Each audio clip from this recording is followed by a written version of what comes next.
But with that, why don't we jump in? And for those that I haven't met, my name is Dave, and I'm the co-founder of 10,000 Coffees, or better known as 10KC. We have a jam-packed agenda to talk about all things mentoring from Karissa, who's one of my go-to thought leaders on mentoring and has been an incredible thought partner. But before we get started, I think it's important to start with a land acknowledgement. And we acknowledge the land we are meeting on is on the traditional territory of many nations, including the Mississaugas of the Credit, the Anishinaabeg, the Chippewa, the Haudenosaunee, and the Wendat peoples, which is the home to many diverse First Nations, Inuit, and Métis people. We also acknowledge that Toronto, where most of our team is based, is covered by Treaty 13 by the Mississaugas of the Credit. So with that, I'm excited to run this webinar. Of course, 10KC is the leading mentoring, networking, and informal talent development platform. We're working with over 200 organizations around the world and getting to live and breathe mentoring every day. We get to also meet other thought leaders who are also thinking about this in similar ways. And not only do we have Karissa for most of the webinar, but we were able to pull in Nick, who is the CIO and SVP at GE Corporate, to join me and actually welcome Karissa and say a few words. Nick is very involved in different D&I initiatives at GE, is an incredible kind of innovative CIO that's led a number of initiatives. And a big thanks to Nick for joining us to share a few words and introduce our esteemed guest, Karissa. Thanks, Dave. As Dave mentioned, my name is Nick Perugini. My pronouns are he and him. I'm sitting in Boston, Massachusetts. I'm the CIO for GE's corporate functions, the head of GE's Pride Alliance ERG, and the corporate digital technology partner for our DE&I organization. I have the pleasure and the honor of introducing GE's digital technology senior HR leader, Karissa Bussard. Karissa brings over 20 years of HR industry experience, including 14 years with GE, and has been a complete breath of fresh air as we're starting to navigate GE's proposed strategy of creating 3 investment-grade, industry-leading companies. As we plan for this exciting journey, it's important that we have a really clear people strategy on how we're going to retain, grow, and help our teams prepare for the future. More broadly across the business landscape, it's important to have a people strategy as many companies continue to navigate the impact of the workforce and the labor shifts that we're seeing across all the sectors. We're fortunate to have Karissa's HR leadership, vision, and strategic direction to help us navigate these shifts, where she's focusing on attracting and developing and retaining digital technology talent. This includes helping our employees build meaningful connections to aid them in co-authoring their careers, which is where 10,000 Coffees comes into our world. It's focused on creating cohesion and connections. And in fact, I participated in the program. I'm a huge supporter. I'm truly excited to collaborate with Karissa on our journey, as I think she brings a perfect balance of strategic and operating experience in delivering this quite unique and special capability. Not in the last 25 years have we really had a leader like Karissa, so I think you're really going to enjoy this conversation. Karissa, we're going to hand it over to you.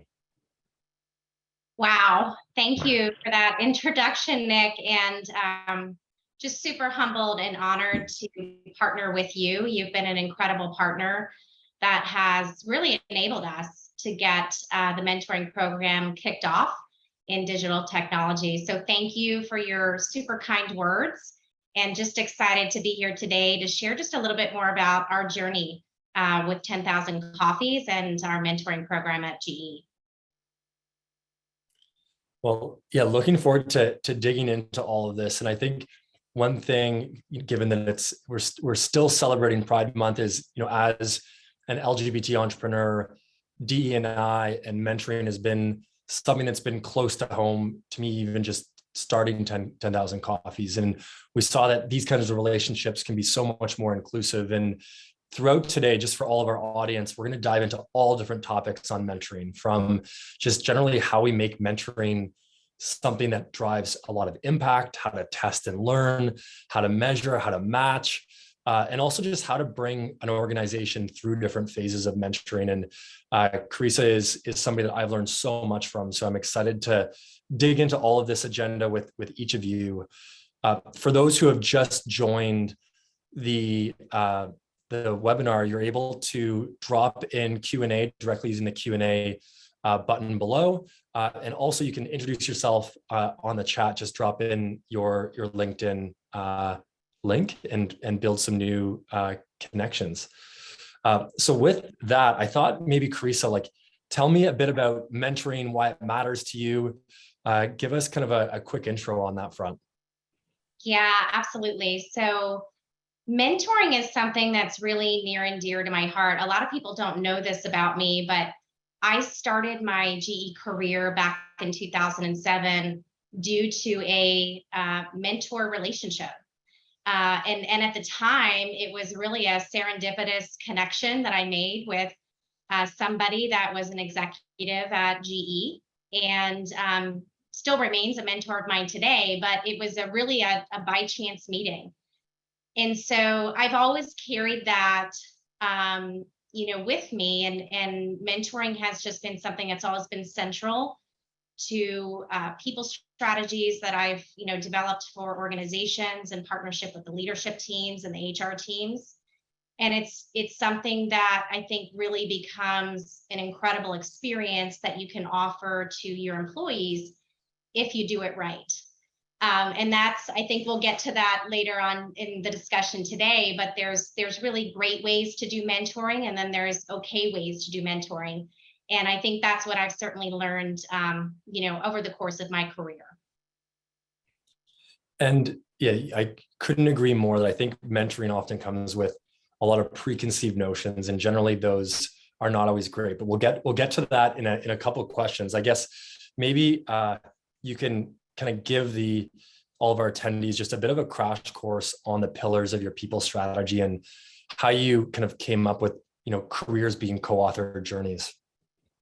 Absolutely. So I've worked with many leaders over the course of my career. And, typically when I start to engage with them, the very first thing that they want to do, whether they're a new leader or a leader that's trying to kind of refresh their organization or their overall strategy, is, help them think through what are the core components of your strategy.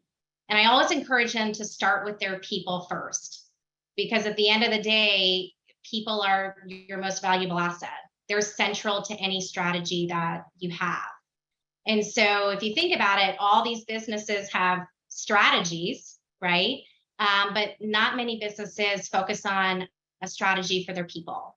And so really over the course of the last, I'd say 6 or 7 years in various roles that I've had, I've spent a lot of time developing people strategies for organizations that are focused on putting people first.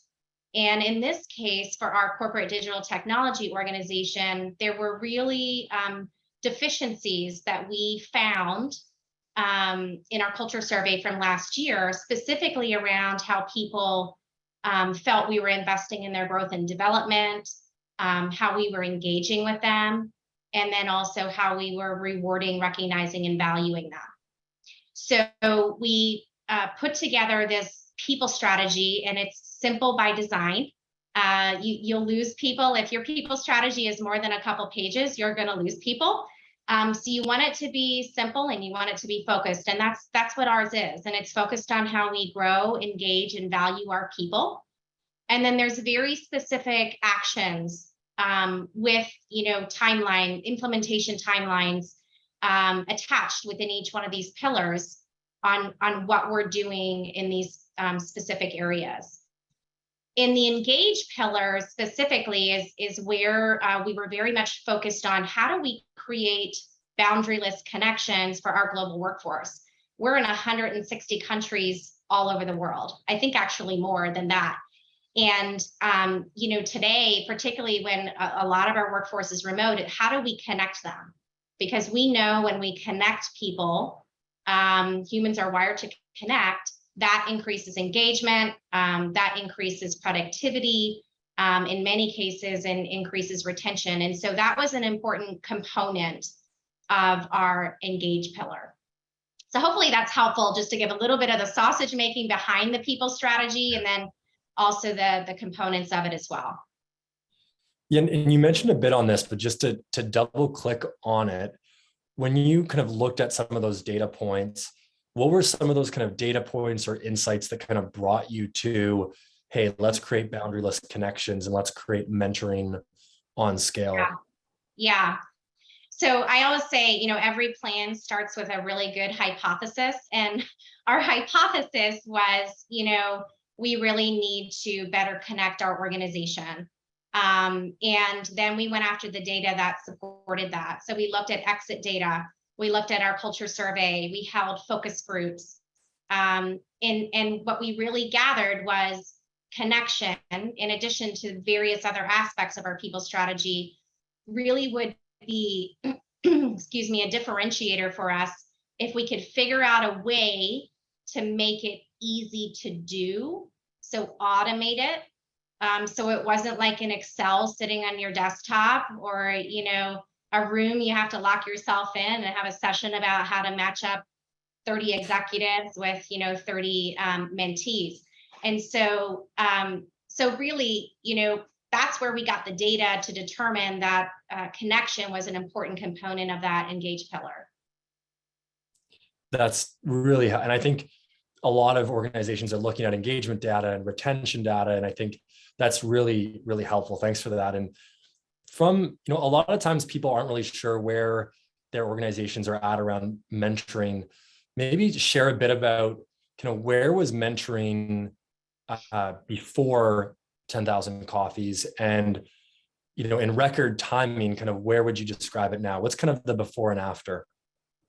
Yeah, so let me just first say this about GE. I'm a little bit unique. I'm a two-time boomerang. So I have left GE twice and come back twice.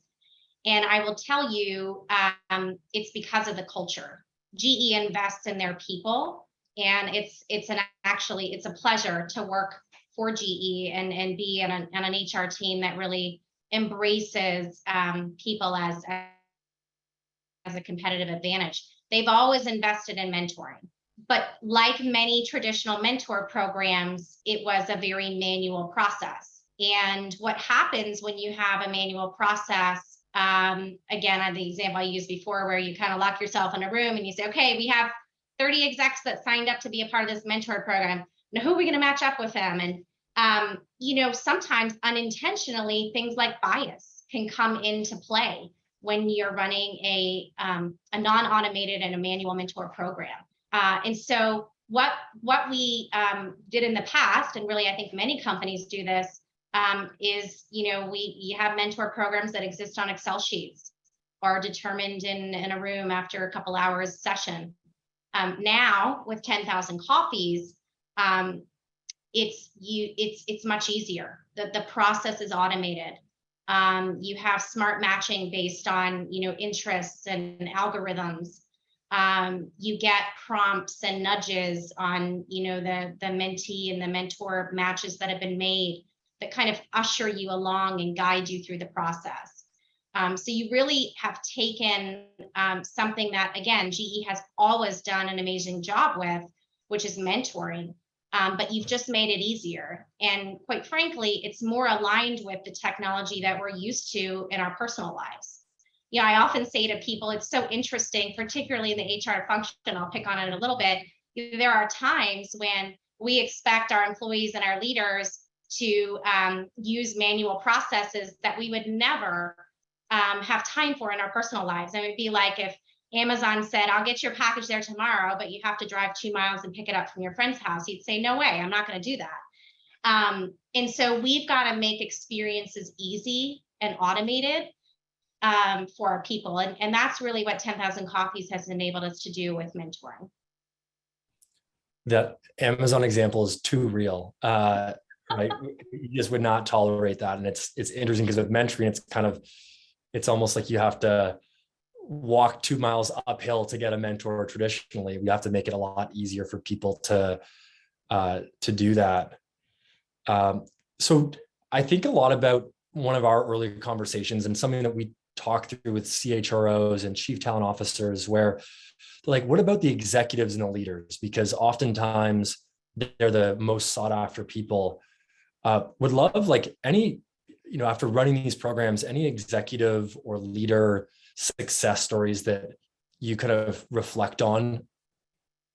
Yeah. So the thing that is really interesting that we've learned, and we're just wrapping up our pilot. We're ready to launch into phase 2, which I know we'll talk about in a little bit. But we learned a lot along the way and had some like aha moments. There was a senior executive in our organization who got matched with somebody in his own organization. So he has like a 500-person organization, and this person was a couple levels down.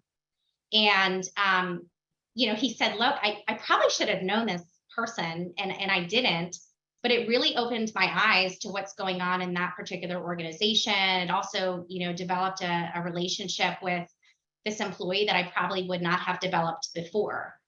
And so, in the past, where geography or where you sit in the organization would be deterrents to being able to get a mentor, now you have the ability to kind of put some of that stuff out of the way and focus simply on the match and the experience and the connection. So that's just one example. I have so many stories of, different people, executives and individual contributors and leaders throughout the organization that have just had an incredible experience leveraging the mentoring program.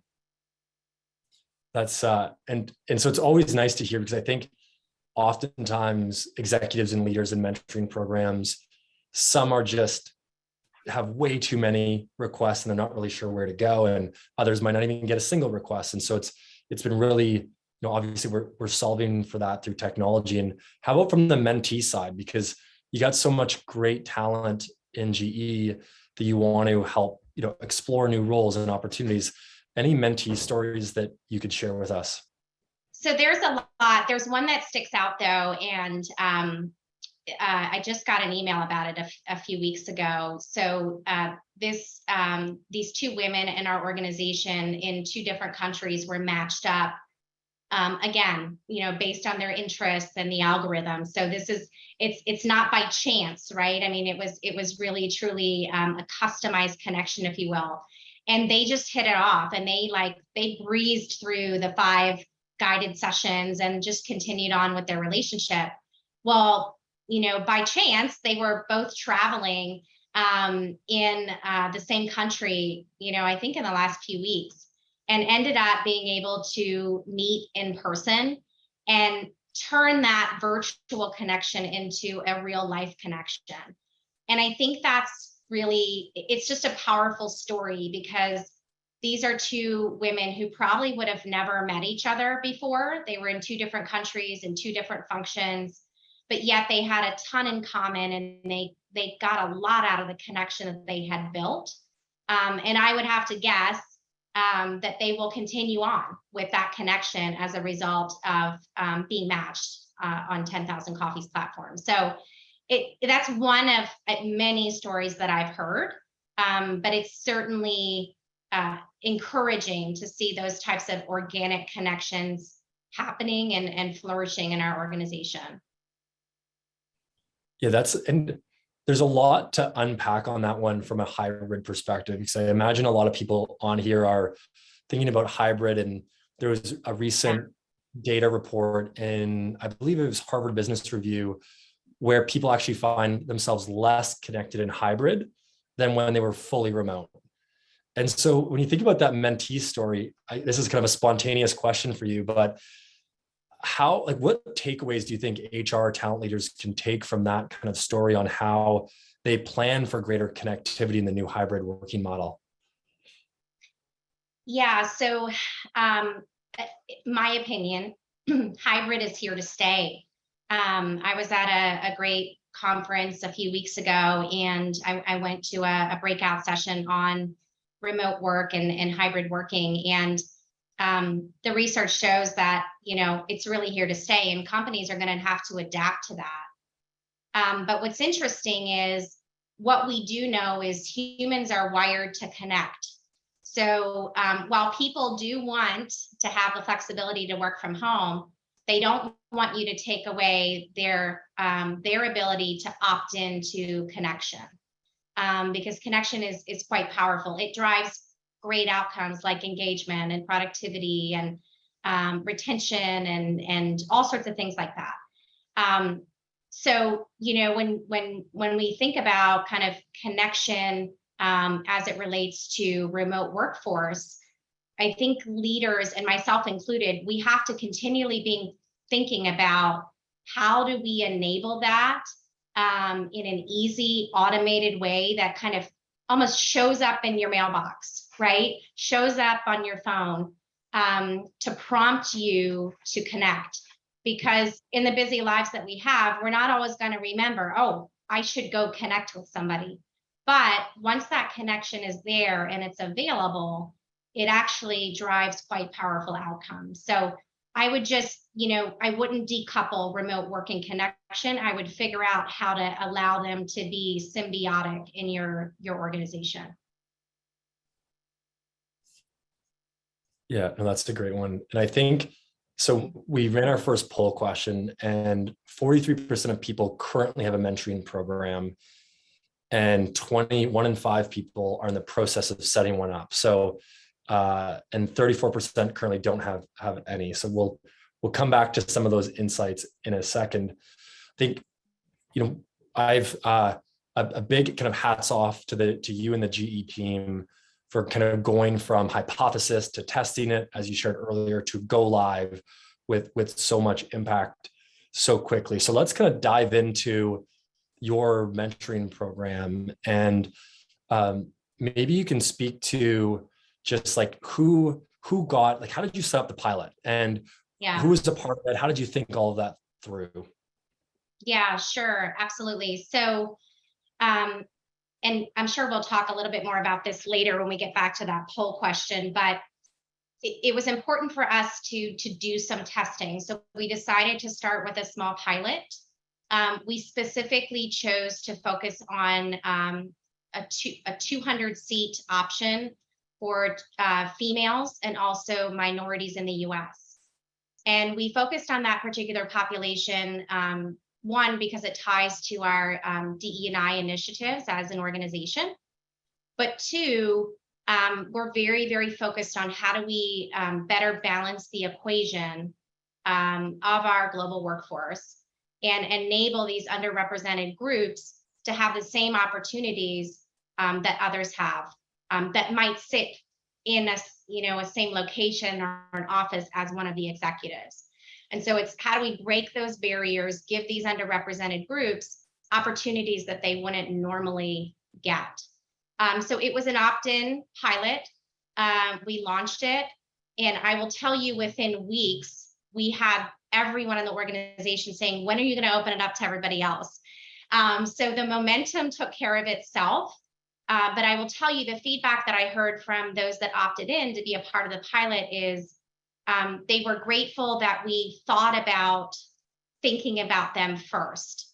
And I think oftentimes, when we think about DE&I initiatives and strategies, I don't know that we necessarily think about the impact of the actions that we're trying to do in our organizations.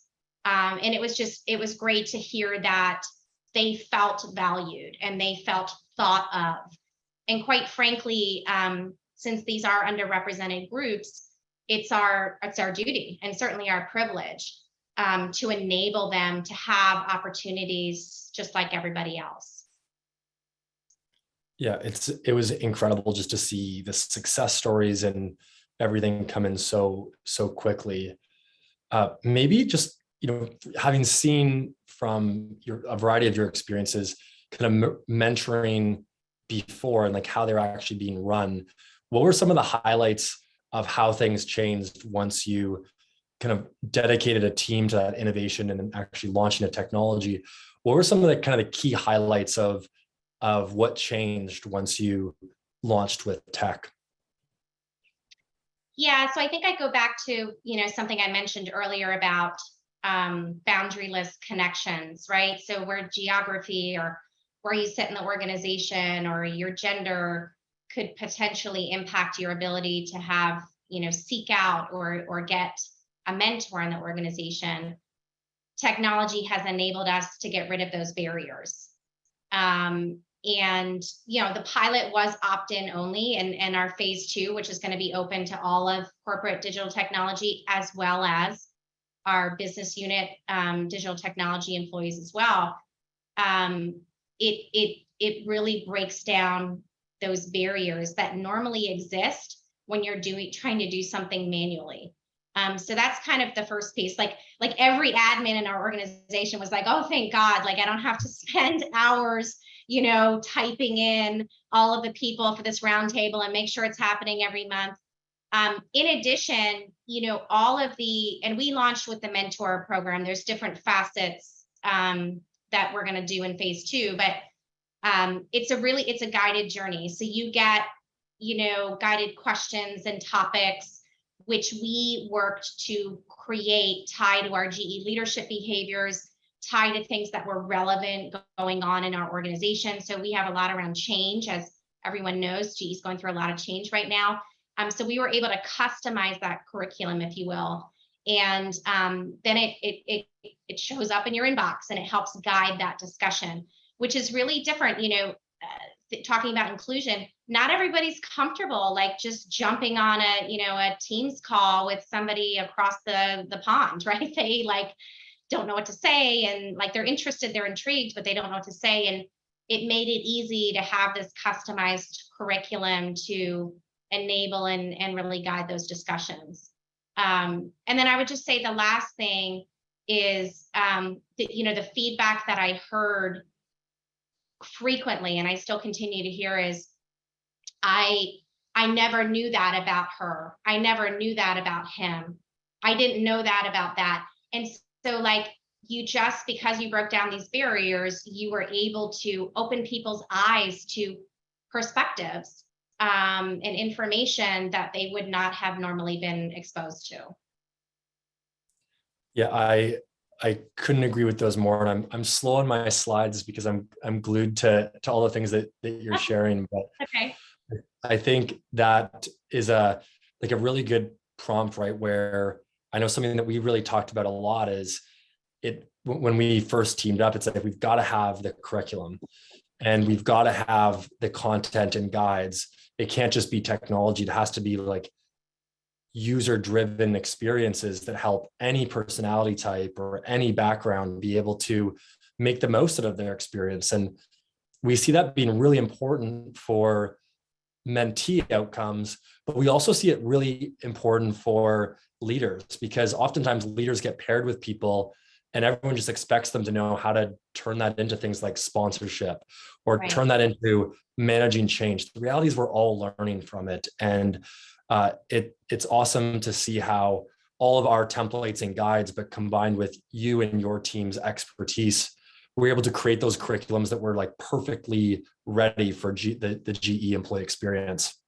Yeah, absolutely. And I'll just add, Dave, that was a really important component. If you remember when you and I started, talking about this potential partnership years ago at this point, because we really started talking back when I was with a different business, which that business brought 10,000 copies in. And then I left and I boomeranged back to GE. And then we launched this here in digital technology. I said to you, Dave, I want this to be easy. And you're like, it will be, and it has been. But the best part about the curriculum is you can customize it. So for us, it was important to have topics in that curriculum around change management and navigating your career, given the change that we're going through at our organization. So we were able to do that. We were able to tie it to our GE leadership behaviors as well. So for those that potentially are doing this, program partnership with 10,000 Coffees now, or are thinking about doing it in the future, that is an advantage that you can really customize it to what's going on in your culture.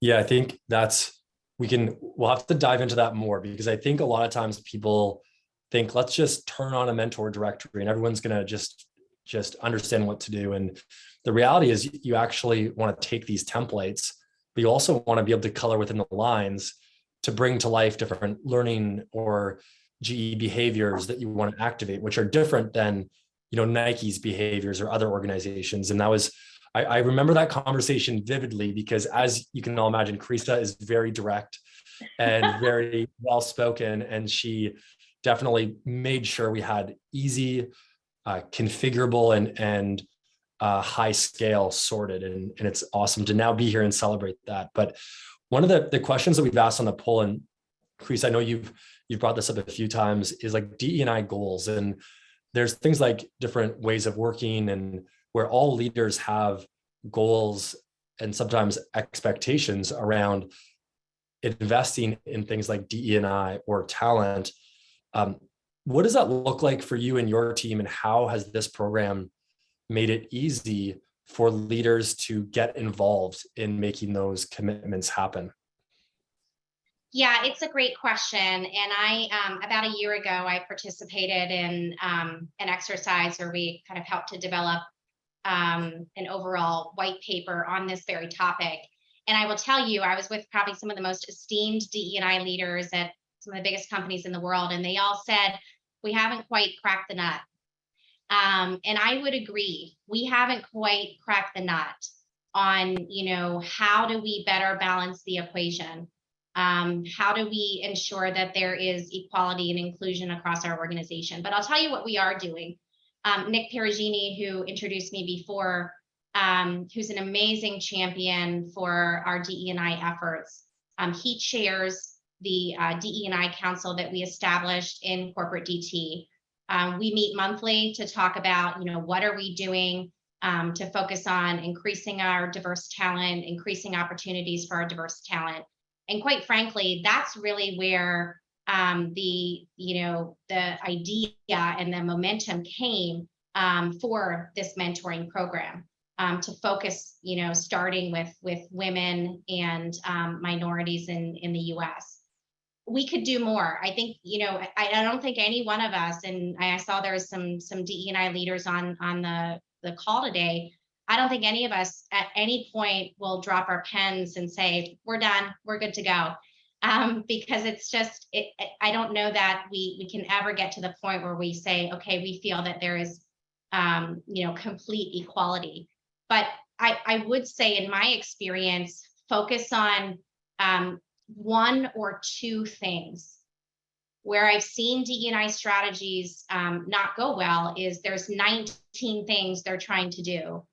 And what happens typically is you get burned out. It's kind of like that person, after the holidays that goes to the gym 6 days a week, and 2 weeks into it, they're so sore, they can barely get out of bed and they're completely burnt out.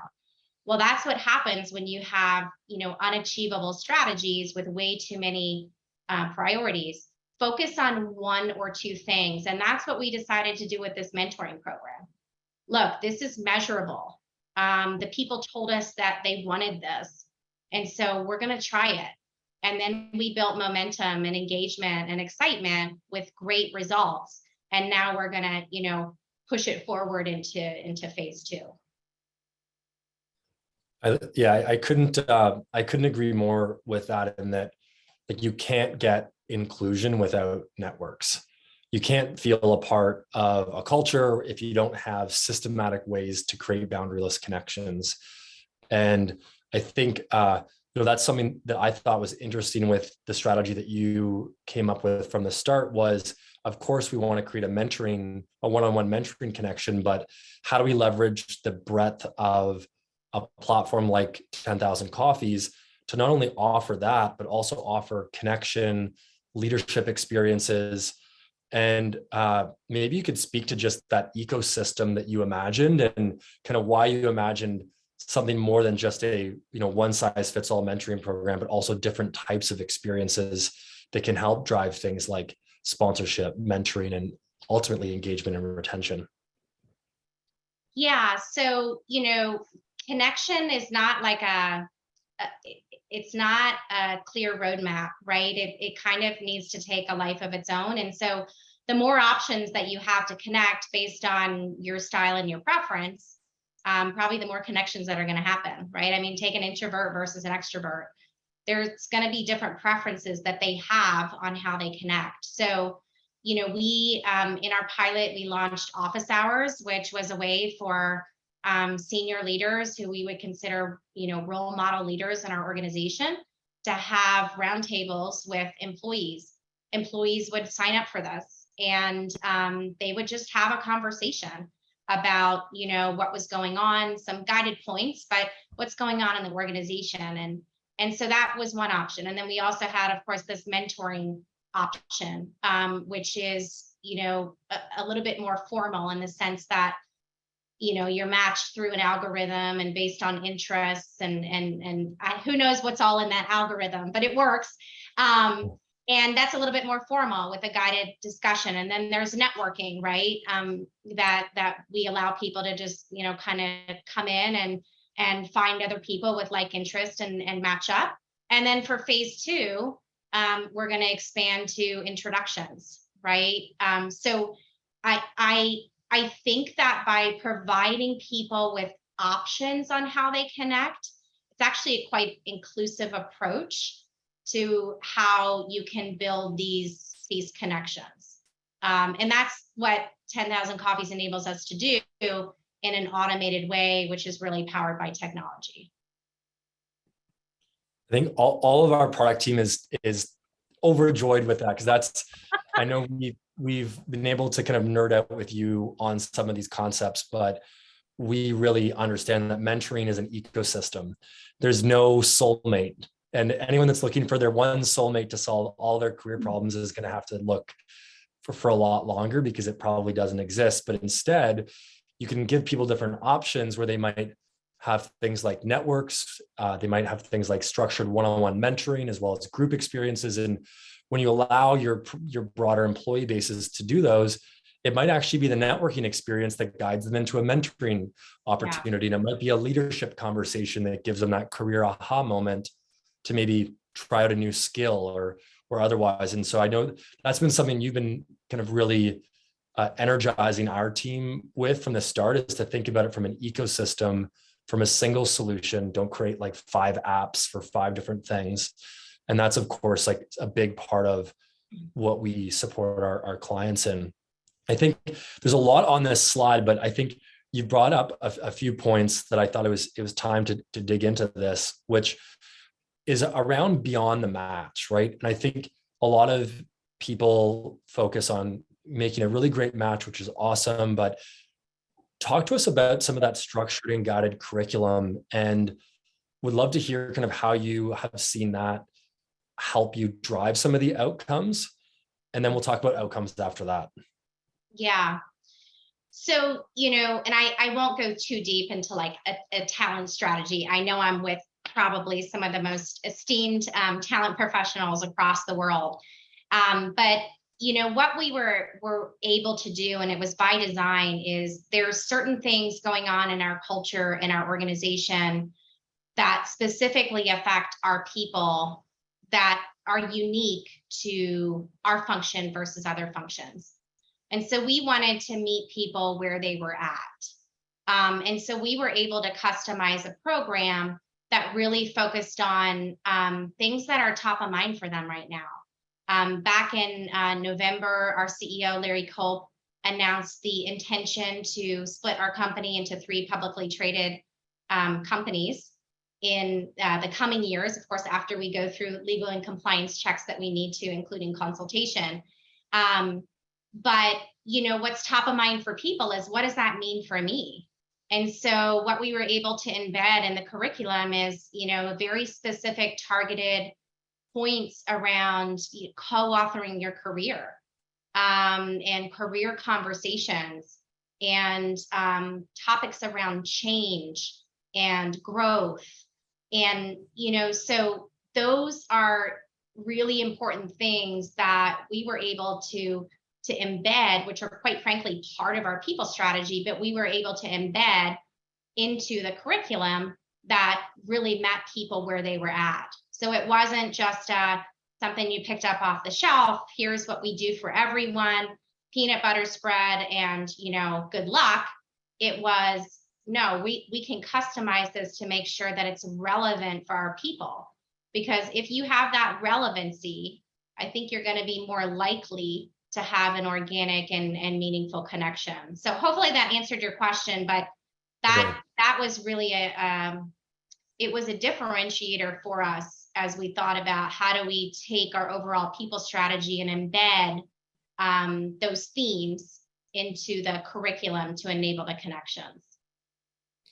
Yeah, I mean, I remember one of our planning sessions where, a lot of people launch their people strategy or their different like new behaviors, and then they never talk about it at the beginning for 12 months. And one of the opportunities that you saw from the early stage with your team was, let's actually, what they call like breadcrumb, or drop those things into the different experiences so that the mentors are talking about change and talking about what career opportunities can actually happen in times of change, knowing that that's actually an exciting thing. Whereas without these kind of mentoring or networking experiences, people might start to feel super disconnected from leaders. And that's the opposite of what we want to do. That was an exciting time. And I think from a data perspective, there's a lot of like, how did you kind of think about measurement in that first 6 months? Because obviously things like retention and engagement are year-over-year metrics, and there's enough data to put us to sleep for days on how mentoring directly drives retention. But how did you actually know whether this new innovation was driving the results that move your people strategy forward?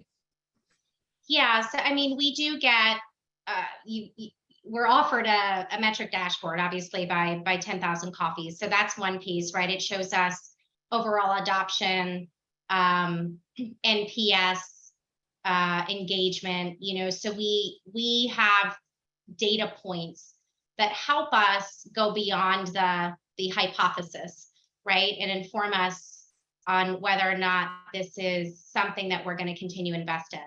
And really the results were quite remarkable. Adoption rate over 80%, over 97% NPS score. I mean, it was quite amazing results that we received. But then, also as an HR practitioner, you rely all the time on anecdotal information as well. And so just the information that we would get in focus groups and roundtables is, keep doing this. It is making a difference. The participants would say that. And then interestingly enough, we just had our annual culture survey. So part of the reason we established our people strategy, as I had mentioned before, last year was we had just had our culture survey launch, and we got the feedback, and people were saying, look, you need to invest more in our growth and our development, and it needs to be more of an inclusive environment. And so that's part of the reason we developed the people strategy. Well, we just had our culture survey year-over-year results come out. And many of the areas around growth and development and inclusion, those scores went up. Equally, when we look at leave reasons or exit reasons, people aren't leaving because they don't feel connected, right? Many reasons they're leaving. Of course, there's the Great Resignation, and there's other things that are driving that. But connection is and engagement is not the primary one. So there's a lot of different places that we piecemeal the information and the data together. But we certainly have enough outcomes and data and metrics to say this is worth our investment, and it's time to transition to phase 2 and make this available to a much broader group of our employees. I mean, congratulations. I think seeing, as somebody that's come in and in the last 2 years where the world's been the way it has been as well, to see things like connection and engagement go up. I mean, a huge congrats on taking a hypothesis, which, call it a year or so ago when we were diving in, and to now to see really important metrics move is a testament to you and Nick and the entire GE team. a huge congrats. And one of the poll questions we just had was about informal development. And what I thought I'd just share with everybody is oftentimes people think informal development is unstructured.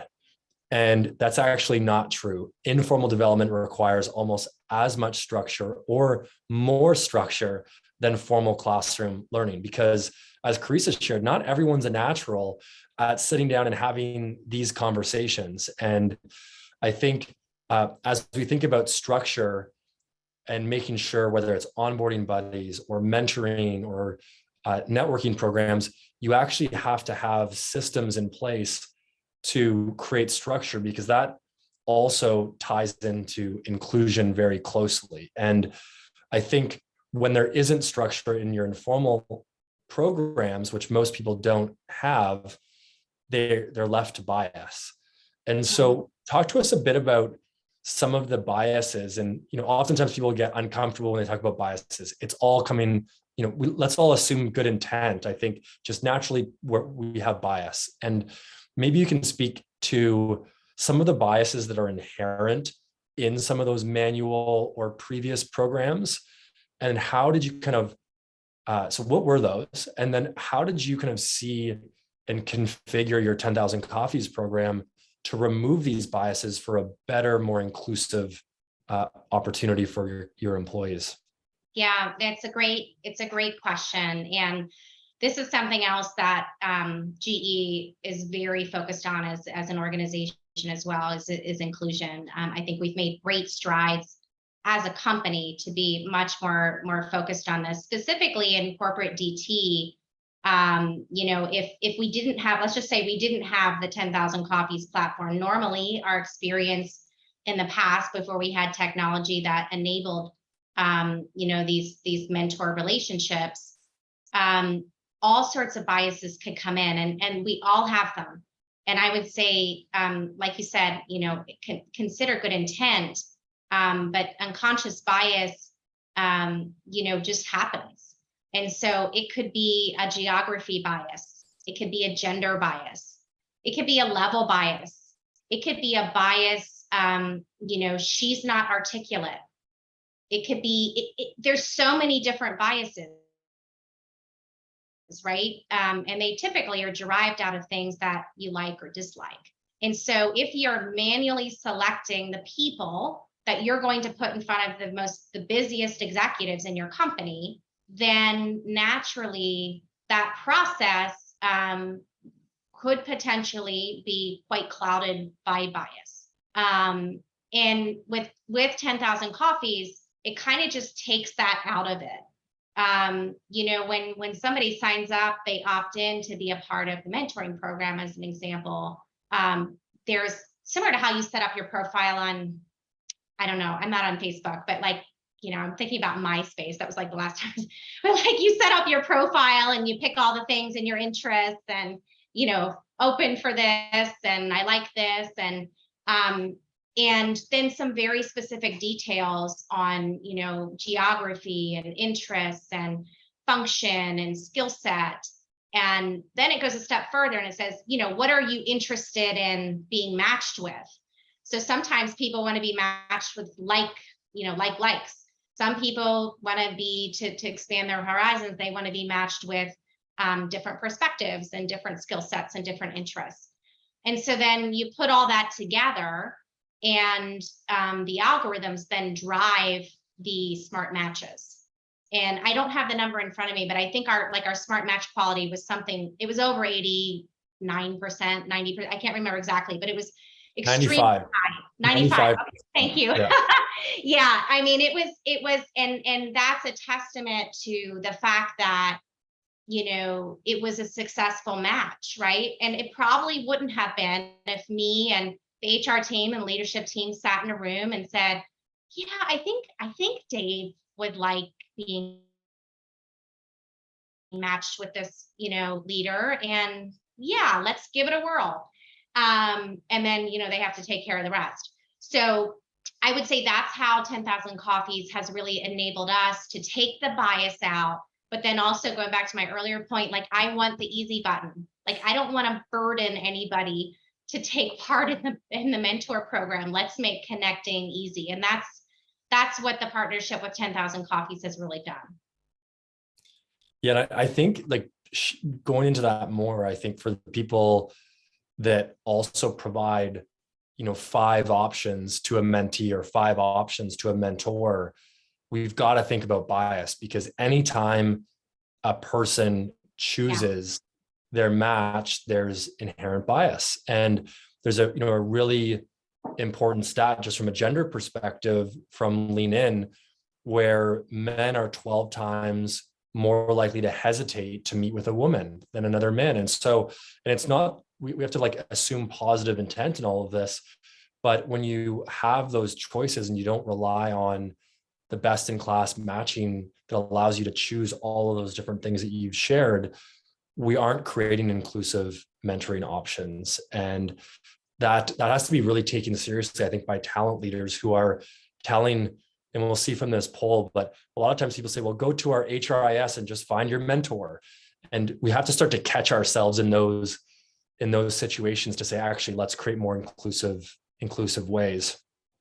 So I think that's, and the stats show it here, where Excel spreadsheets, HR talent teams doing things manually. And so almost the large majority, almost 80% of people are doing it kind of the biased with high bias. And so again, nothing to panic about, but I think just a big opportunity to learn from people like yourself, Karissa, on how you can remove that while making it like hitting the easy button to actually create mentoring. So I know we're flying through all of this. I think, imagine you're sitting down with a peer at another organization, and they're trying to think about retention and engagement, and if and how networking and mentoring helps. Share some advice. Like, what are some of the key things that you think they should take away as they go and try to innovate their own organization? Sure, absolutely. And I'll do my best. This is just, I know enough to be dangerous based on the experiences that I've had, and certainly the amazing career that I've had with GE and then also some other organizations. I'd say first and foremost, you have to go listen. You need to do some sort of a listening campaign to figure out what you're trying to solve. I think many times we try and go solve things, and we're not even sure what we're trying to solve. And so follow the data, go listen to your employees. It doesn't have to be every single head and belly button in your organization, but go ask them what matters to them. And then develop a people strategy that's focused on the things that matter to them, moments that matter, experiences that matter. Keep it simple. Don't complicate things. And then I would also say, probably the most critical part before you try and implement, the mechanisms that will enable your people strategy, like a mentoring program, is you need leadership support. So you're really dead on arrival if you don't have leadership support. I have an amazing leadership team. Nancy Anderson, who is the CIO of GE, Nick Perugini, who's the CIO of our corporate functions, and the entire leadership team didn't even blink. They said, let's do it. You were in that meeting. Nancy's like, let's do it, right? Anybody have objections? Okay, we're doing it. And you have to have leadership bought into this. And this is a really easy value proposition, particularly 10,000 Coffees. But the value proposition for a people strategy is, the outcomes you're going to have. When people are engaged, when they're happy, you're going to have more productivity, you're going to have less sick time. You're going to have, increased retention, all of those things. And then particularly, with a mentor program, we know that connections drive great similar outcomes. But having leadership bought in and, having them put a little skin in the game, right? Okay, so we're all going to invest in this. This isn't just going to come from Joe's budget. We're all going to, pony up and put some money towards this, and we're going to try it. Because what's the worst that could happen? Some people get connected. That's the worst that could happen.